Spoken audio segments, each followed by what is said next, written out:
প্রিয় খামারি ভাই ও বোনেরা, আসসালামু আলাইকুম। আমার এই ভিডিওতে আজকে দেখতে পাচ্ছেন আপনারা লুসান আলফা আলফা ঘাস। এই ঘাস কখন চাষ করবেন এবং কিভাবে চাষ করবেন এবং এই ঘাসে কি কি ভিটামিন আছে এবং এই ঘাস খাওয়ালে কীরকম গরু ছাগল সুস্থ থাকে বিস্তারিত আপনাদের মাঝে তুলে ধরব। তো আমার ভিডিওতে একটি লাইক দিবেন এবং বেশি বেশি করে শেয়ার করবেন যাতে অন্যান্য খামারি ভাইরা এই ঘাসের সম্বন্ধে জানতে পারে। আর আমার চ্যানেলে যদি আপনারা নতুন হয়ে থাকেন তাহলে অবশ্যই আমার চ্যানেলটি সাবস্ক্রাইব করবেন এবং পাশের বেল আইকনটি অন করে রাখবেন। তো যাই হোক, আমি আর কথা বাড়াচ্ছি না। এই ঘাসটি এখানে দেখতে পাচ্ছেন। এই ঘাসটি আমার প্রায় এক মাসের একটু উপরে আমি বীজ রোপণ করেছিলাম। তো এই ঘাসটি আপনার শীতকালীন ঘাস, সারা বছরই হবে, কিন্তু আপনার শীত মৌসুমে এর ফলনটা বেশি হয়ে থাকে। এর বীজ আপনার প্রায় তিল আকারে পাওয়া যায়, অনেক ছোট ছোট বীজ হয়ে থাকে। এর বীজের দাম অনেক। আমি এগুলো ইন্ডিয়া থেকে নিয়ে এসেছিলাম মাত্র 900 টাকা রুপি। বাংলাদেশি কনভার্ট করলে এটি আপনার হয়তোবা 1200 বা 1150 টাকা দাঁড়াবে, কিন্তু বাংলাদেশে এটির অনেক দাম, প্রায় 5500-6000 টাকা কেজি নেয় এখানে। তো যাই হোক, এক এক দেশে এক এক রকম এই বীজের দাম হয়ে থাকে। আর এই ঘাসটি আপনার বিশেষ করে মধ্যপ্রাচ্য এবং আপনার ইউরোপে ভালো চাষ হয়ে থাকে। ওরা এই ঘাসের উপরে নির্ভর, যতগুলি তাদের এগ্রো ফার্ম আছে। আর এই ঘাসকে আপনারা দুইভাবে খাওয়াতে পারেন। আপনারা কাঁচা কেটে নিয়ে হয়তো হালকা একটু রোদ্রে শুকিয়ে খাওয়াতে পারেন। আবার এই ঘাসকে আপনারা খুব একেবারে কড়া রোদ্রে শুকিয়ে একেবারে শুকনো করে স্টক করে রাখতে পারেন 12 মাস খাওয়ার জন্য।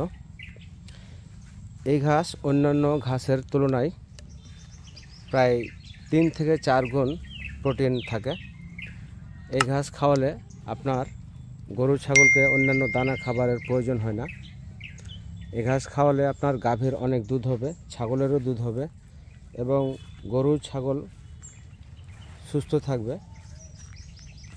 তো এই ঘাসকে আপনারা চাষ করবেন কিভাবে? আপনাদের জমিতে পর্যাপ্ত পরিমাণে গোবর সার ছিটিয়ে দিবেন, এরপরে 2 থেকে 3টা চাষ দিবেন, এরপরে বীজ রোপণ করবেন।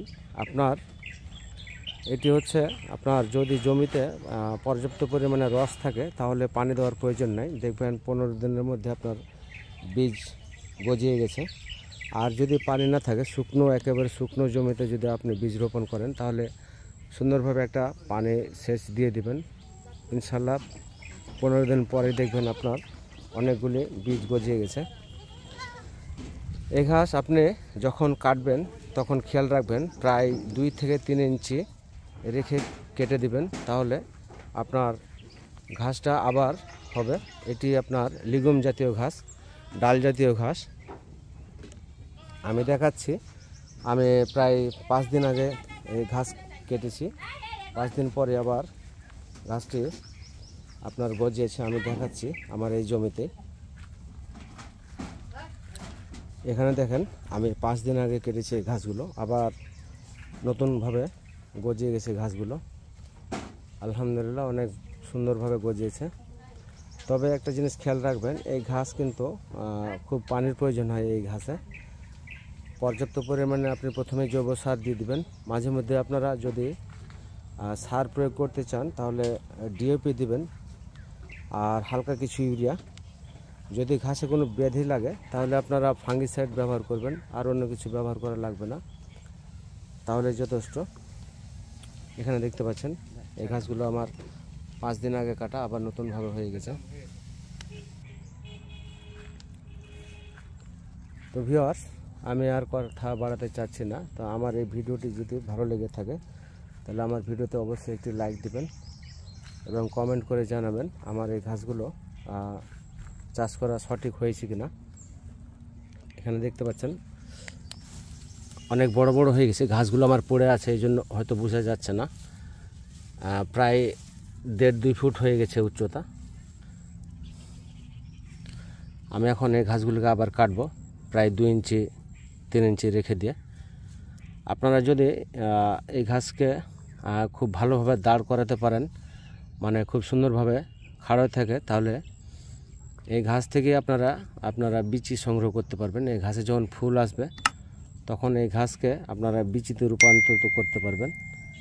তাহলে নতুন করে হয়তো মার্কেট থেকে আপনাদের চড়া দামে বীজটা কিনা লাগবে না। তো যাই হোক, আমি আজকের মতো এখানে বিদায় নিচ্ছি। ভালো থাকবেন, সুস্থ থাকবেন। আল্লাহ হাফেজ।